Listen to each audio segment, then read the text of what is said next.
magandang araw at magandang gabi sa inyong lahat mga ka-filers. Muli akong nagbabalik para sa panibagong edisyon ng ating travel spot places na kung saan ay muli tayong maglalakbay sa isa pang natatanging pilgrimage places. Dito pa rin yan sa probinsya ng Batangas. Ito ay ang Bundok ni Maria na ina ni Jesus na dito lamang po matatagpuan sa lungsod ng Calaca, Batangas. Halina't samahan niyo ko upang tayo'y makapag-relax, unwind at manalangin sa pamosong banal na mahal na Birheng Maria. Ayan po, approaching na po tayo dito sa may sitio Matala ng Barangay Kahil, dito po sa Calaca City, Batangas. Bale mga kapilers, kung magmumula po kayo doon sa may Jokno Highway, ang tutumbukin nyo pong kalsada o ang Welcome Arch, yung po sa may Barangay Tamayo. Tapos tutumbukin nyo rin po yung Barangay Matipok. At pagdating nyo po doon sa may two-way intersection, bali doon po sa may kaliwa, doon na po yung papunta sa may city proper ng Calaca hanggang doon sa may bayan ng Balayan. At pagdating po doon, ang tutumbukin nyo naman pong barangay ay papunta po doon sa Barangay Balimbing. Pagkatapos po doon sa Barangay Balimbing, dadaan po kayo doon sa may papasok ng Barangay Kahil, yung may maliit na ano doon, na arch doon. Tapos ang lalabasan nyo po doon po sa may malaking puno na mangga. Bale ano po doon malilong. At pagdating nyo po doon ay kakanan na po kayo hanggang sa makarating na po kayo dito sa may sitio Matala. Bale nandito po tayo ngayon sa tapat ng elementary school ng Matala. At dito po sa may gawing kaliwa ko ay natatanaw na rin po ang breathtaking view ng Mount Batulaw. At magmula po rito ay lalarga na po tayo patungo po sa Bundok ni Maria o ang Mountain of Salvation. Kaya tara, let's go!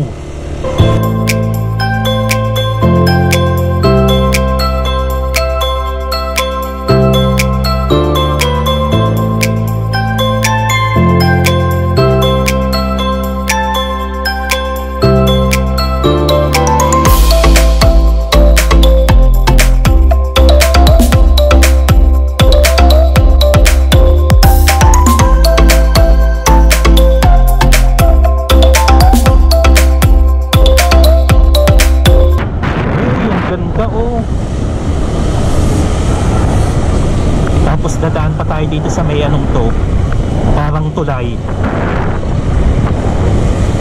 Ay ito yung lumian o itong Mountain View Lomi House na dinarayo rito.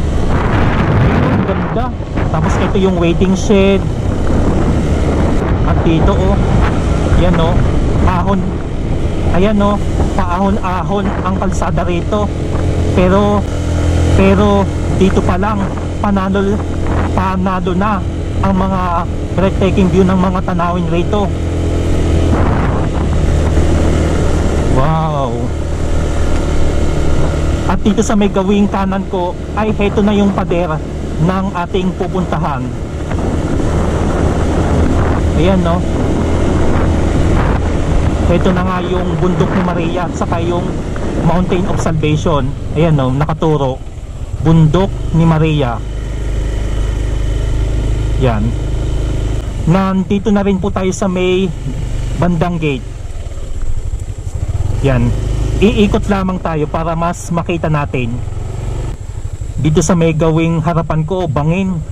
Kaya iba yung pag-iingat lamang kapag magagawi kayo rito.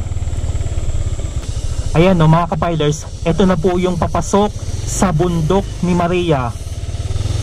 May nakalagay dito, open po sila dito mula alas 6 ng umaga hanggang alas 6 ng gabi. Yan may nakalagay dito, Bundok ni Maria, ina ni Jesus. At papasok na po tayo dito. Hindi ko alam kung may entrance fee dito. Yan Napakaganda dito, oh, garden style. Mala-landscape ang garden. Yan, may tao doon. Dito ang kanilang parking area. Dito muna tayo magpaparada. Ayan mga kapilers, bukod sa dinarayong Monte Maria ng Batangas City at sa Kamay ni Maria sa bayan ng Bawan, Batangas, ay narito muli tayo sa isa pang pilgrimage places na bundok ni Maria na ina ni Jesus, na matatagpuan dito sa Sitio Matala ng Barangay Kahil, Calaca, Batangas. At dito ay wala pong entrance fee na babayaran po dito. At saka dito po sa aking likuran ay natatanaw na po o overlooking view ang Mount Batulaw, na isa sa inaakyatan ng mga hikers at mountaineers, na ang nakakasakop po dyan ay ang bayan ng Nasugbu, Batangas. At dito na habang narito kayo at pagpasok nyo pa lang dito ay napakaganda, relaxing at very peaceful ang mga bawat paligid dito. And then napakasulim at sagrado ang lugar na ito. Mag time check po muna tayo at ang oras ngayon ay 10:26 na po ng umaga dito po sa bundok ni Maria. At magsisimula na po tayo. At dito, heto po yung grotto ng Our Lady of Lourdes. Tapos mag-iikot-ikot na tayo dito. Bale, ito po yung pinaka main entrance niya. At dito sa may bandang likod ng signboard ng bundok ni Maria, ito po yung imahe ng The Holy Family. Tapos dito naman may isa pa pong grotto ng Mahal na Birheng Maria.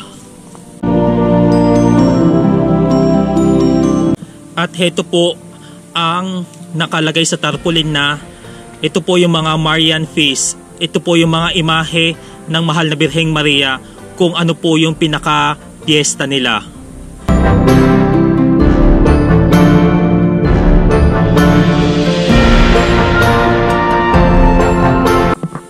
At pagkatapos po dito ay bababa na po tayo dyan. At dito habang naglalakad po tayo ay may madadaanan po tayong mga stations of the cross. Heto na po, narito na tayo sa unang istasyon.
Pagkatapos ng Stations of the Cross ay papasok na po tayo sa main altar ng Mahal na Birheng Maria, na kung saan ay dito ginaganap ang mga misa at pagdarasal ng mga deboto. Ayon kay Ate Silpa na isa sa caretaker ng lugar, ito'y nagsimulang ipinatayo noong April 11, 2004 bilang Mountain of Salvation at nasa pagmamay-ari nito ng pamilyang Hernandez. Noong December 8, 2004 ay nagkaroon ng himala dahil dito sa lugar na ito nagpakita o nagkaroon ng aparisyon ang mahal na Birheng Maria kay Miss Emma de Guzman na isang Marian visionary at founder ng La Pieta International Prayer Group. Noong panahon din yon ay mahigit 300 na katao ang nakasaksi sa aparisyon ng mahal na Birheng Maria kay Miss Emma de Guzman na nagkaroon pa ng shower of glitters at gold dust habang nagdarasal sila dito. Sa parehong araw na December 8 ay kapistahan ng Immaculate Conception at birthday rin mismo ni Miss Emma na sa pagkakataon na yon ay nagpahatid ng mahalagang mensahe ang mahal na Birheng Maria kay Miss Emma para sa ating lahat. Makalipas ang ilang buwan at sumunod na taon ay noong April 9, 2005 ang mahal na Birheng Maria ay di umano nagpakitang muli sa lugar na ito at kabilang na ang mga banal na sina Sister Faustina, Apostol San Pedro at si Pope John Paul II na lumuhod at humalik dito sa lugar.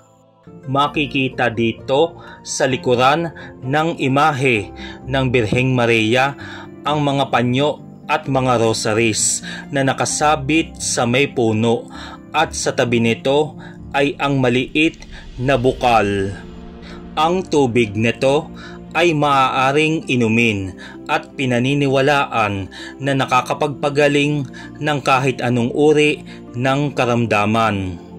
At narito ang kanilang tirikan ng kandila para sa pagdarasal. May imahe rin ng Birheng Maria na nakalagay dito sa may stained glass at dito nakalagay sa may lamesa ang kanilang prayer petitions sa donation box na maaari tayong maghulog. Sa puntong ito ay mag-alay muna tayo ng ating mga panalangin.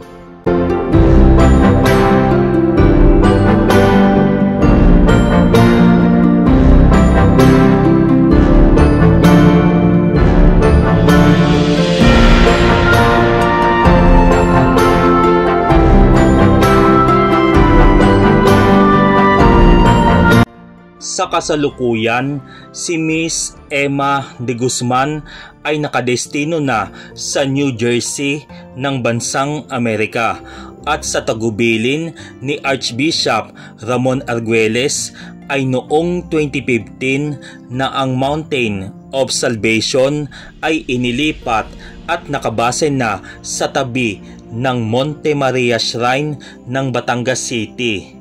Mula sa dating Mountain of Salvation dito sa Calaca ay binago na ang pangalan nito na sa ngayon ay Bundok ni Maria, Ina ni Jesus, na kung saan ay ibinasa ito sa isang rosary prayer na para sa mahal na Birheng Maria. Dito na po tayo lalabas at sa bawat paglalakad nyo rito malilim, napaka-presko, hindi kayo masyadong masisikatan ng araw dito. At dito maraming mga matatayog na mga punot halaman dito. At dito ay makakarinig din kayo ng mga huni ng mga ibon saka ng mga huni ng mga kuliglig. Napakaganda dito, napakasulem. At habang nagdarasal kayo mawawala ang inyong pagod at stress. At sa bahaging ito, heto po yung kanilang tulay na tatawid tayo rito. Bali dito sa may gawing kaliwa ko, ayan oh, malalim po yan, mabangin. Tapos ito oh, napakataas ng punong ito.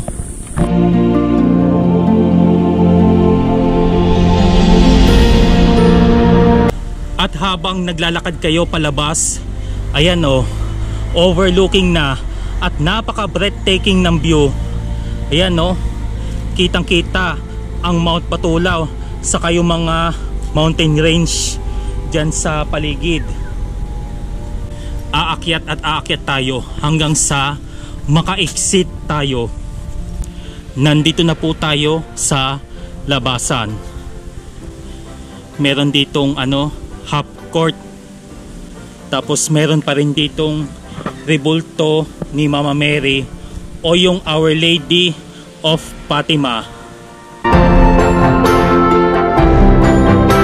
At dito meron silang mga religious items kagaya po ng rosaryo na pwede ninyong mabili rito.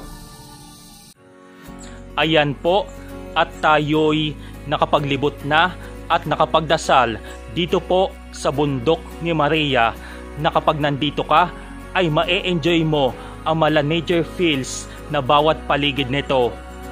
At kung nakaabot man kayo sa dulo ng bidyong ito, ay maraming salamat po sa inyong pagsubaybay at sa inyong pagsuporta. Muli po, heto po si JJ, ang inyong kapilers na nagpapaalaala sa inyo ng having safe and happy trip sa ating lahat. Kita-kits muli tayo sa mga susunod pang mga edisyon. Kaya naman, just like, share, subscribe, and God bless us all.